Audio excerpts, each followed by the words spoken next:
So hello guys, তোমরা army মাছ কাকেই দেখছেন তো এলে হবা লাগছে আর্মি মাছ। তো দেখো সেম আর্মির মতনে ড্রেস, আর্মির মতনে লাগে। সেই জন্য মুই কবা লাগছিল আর্মি মাছ। তো আর্মি মাছের সাথে আরও অন্য অন্য মাছও আছে।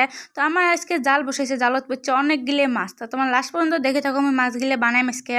তো মাছগুলি আর্মি মাছগুলো খুব সুন্দর লাগে।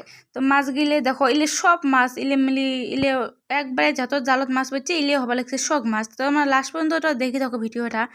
তো মাছগুলো মুই কুটি কুটি ধুয়ে নিম। তো তোমরা দেখি থাকো আমি কুটি ধুয়ে নিলুম, মাছগুলো চকচকা করে ধুলুম। ধোয়ার পরে মুই দিম তেলানি। তো তেল দিলুম করে আর দিয়ে দিলুম পেঁয়াজ, দিয়ে দিলুম রসুন, দিয়ে দেওয়ার পরে দিলুম জিরে বাটা। তো তোমরা দেখো জিরে বাটা আর মরিচ বাটা মুই দিয়ে দিলুম। দিয়ে দেওয়ার পরে নাড়াচাড়া নাড়াচাড়া করে ভাজা ভাজা করে মাছগুলো দিলুম ঢালি।